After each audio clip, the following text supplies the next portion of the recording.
got up under the ice and encountered some of the same difficulties, but we turned to the east along the north coast of Alaska till we got up to the what they call the Bering Sea Valley, and which is sort of a deep trench, goes through the underneath the ice, and it gave us plenty of water to dive in, so we could get down deep and get away from the ice. We submerged in the Bering Sea Valley and started heading for the North Pole. And needless to say, we made it to the North Pole after a few days and surfaced ultimately just north of Iceland and met with a helicopter there, which had come to pick up the captain. He was being sent directly to Washington to interview to talk to the senior officers of the U.S. Navy and the President, Dwight Eisenhower at the time, who was interested in this project. The Russians had sent their Sputnik up this same year, so we were going to use this, look what we can do, to convince the Russians that we were pretty dangerous too. And the captain was awarded the Legion of Merit medal, and the crew was awarded the Presidential Unit Citation, a medal which had never been issued in peacetime before, so we were the first ones to receive that. We then left England and transited the Atlantic. We set a speed record across the Atlantic and surfaced off New York City, where they greeted us with fireboats and squirting water and so forth. And they then had a ticker tape parade for us. The crew, we were riding in Jeeps. The crew was up Fifth Avenue with the ticker tape, and so it was a huge turnout. They said later that it was the largest turnout for a ticker tape parade since Lindbergh's flight, which was pretty impressive. We had among other things, in New York, they had a dinner for us at the Waldorf Astoria, where the governor of New York was there. The Admiral Hyman Rickover was there, the father of the American nuclear submarine force. And they really treated us like kings. We had hotel rooms were paid for by the city of New York, and they had paid to have our wives, my wife and family. They couldn't accompany me, so Virginia and Eric stayed in the New London area where we were living at the time, and he was going to school at East Lyme, and so he could stay in his school and so forth. When I got out of language school, I was sent to a survival course, survival training at Washington, state of Washington. And then I was sent to Vietnam. And I was ultimately assigned to being an advisor to the Vietnamese junk force, as they're called. They patrol small rivers and things all up and down the coast of Vietnam. I was assigned to. I ultimately was sent back to the United States. I had your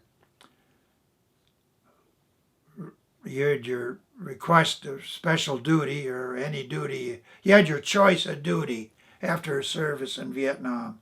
So I had requested the Naval Academy because the commanding officer of the naval station in Vietnam was also a submarine officer who I'd met in New London when I was captain of the ARD-5. He did a sailboat, and I had helped him clean up that sailboat and haul it out of the water and so forth. And so he invited me, hey, if you ever get a chance, come on down to Washington. So, I mean, down to Annapolis. So anyway, I did. That's what I applied for.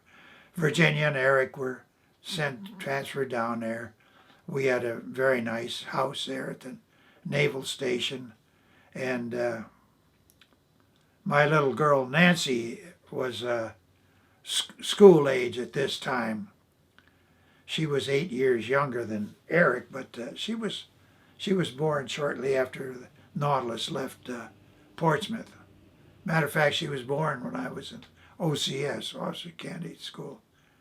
But she was going to the naval school down there, and at the naval station, which was an outstanding school. She was learning French. She was learning a little bit of ballet moves and things for the kids.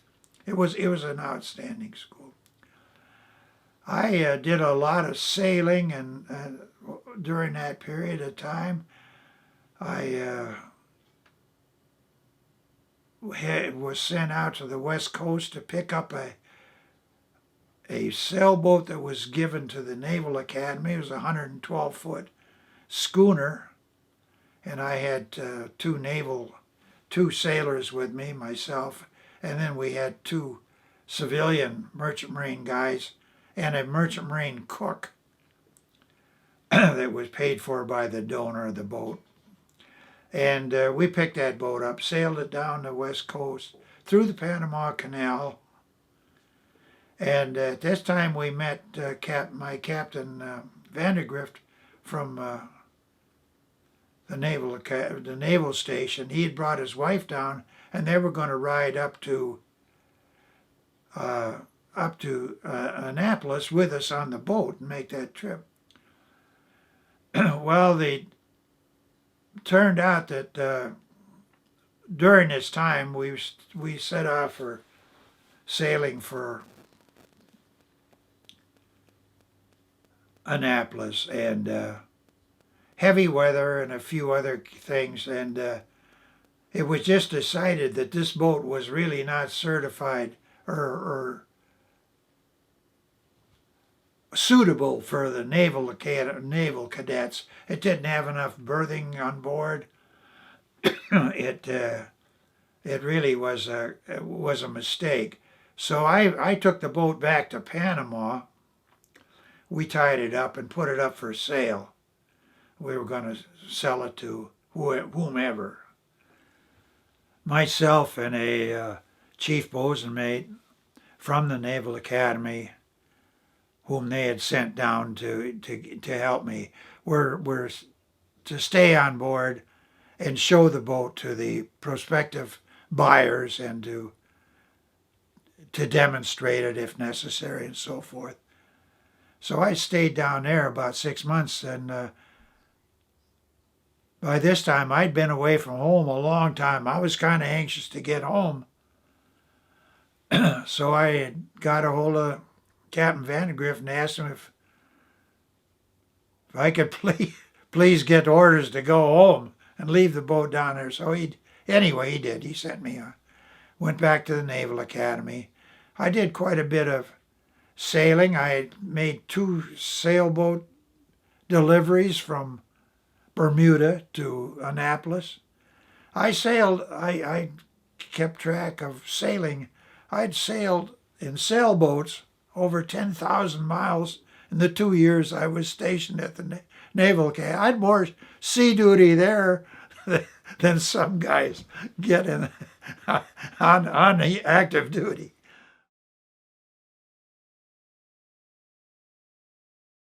My tour ended at the naval station there, and I was informed by the Bureau of Naval Personnel that they really needed me. They wanted to know if I would go back to Vietnam, because they had a situation where a officer, he was a lieutenant commander, had been injured and killed, I guess, and they needed a replacement right away. And I'd had the training and the experience, and they wanted to know if I would be willing to go back there. And I was a lieutenant in the U.S. Navy at the time, and they said I would be a cinch for being promoted to lieutenant commander, and that's hooked me. so so I volunteered, and at this time we went down to the southernmost district in Vietnam, to the riverine warfare group. I was attached to Swiftboat Squadron 10, and we patrolled all the rivers on the South China Sea, on the east side of the South Vietnam, right down to the southern tip of the country. And my job was to run the repair shop and maintain the boats, engine overhauls, and things of that was my responsibility. But I also would volunteer to go out on patrol with the boys, because these guys, the young guys, they were working. They were out there getting shot at once in a while. And I figured, well, I should join in the fun. So I used to ride on the boats with them once. And ultimately, I stuck my neck out too far. We went on a 4-boat raid up a river in the southernmost tip of Vietnam, and we were hit by machine gun and rocket fire. The lead boat was sunk. The other boats were shot up. We were shot. We took a rocket hit in the port side, blew up the port engine, and some of the shrapnel from that explosion wounded me and a couple other crew members on the boat. So we had one engine left. It was the twin engine, twin screw boats. And so we got past the area where we were getting shot at, but it was a narrow river and we couldn't turn the boat around because we only had the starboard engine and the boat was very awkward. So what we did is we run the boat aground, put the nose in the mud. Me and another crewman, we jumped off and pushed the boat around so we could get it heading out the river again. Got back on and out. We cleared the river. The Army, the day after the boat got shot up and we had left the area, the Army went in the next day and they found 7 bodies in there. So we had done something. It wasn't all a total loss, but out of 4 boats that went in, they disabled 2 of them. They sunk one and almost sunk mine. So they did all right too. But that was the last trip I made in combat. I said I got out of that river and I was bleeding a little bit and thinking. And I got to thinking about my son and my children, even my wife. It almost made me cry. I said, this is a damn foolish thing to be doing. I didn't have to do that at all. So I never did again. I never went out any more combat patrols. That was pretty much the end of my combat duty. And I ultimately returned back to the United States. I was stationed on a destroyer tender as an engineering officer for a squadron of destroyers. I never liked the duty. I didn't like the ship. I had 24 years in the Navy. And I did not get promoted as I was promised. That did not happen. So I requested a termination of my career. I resigned my commission at that time, and so that was in 1970, and that was the end of my Navy career.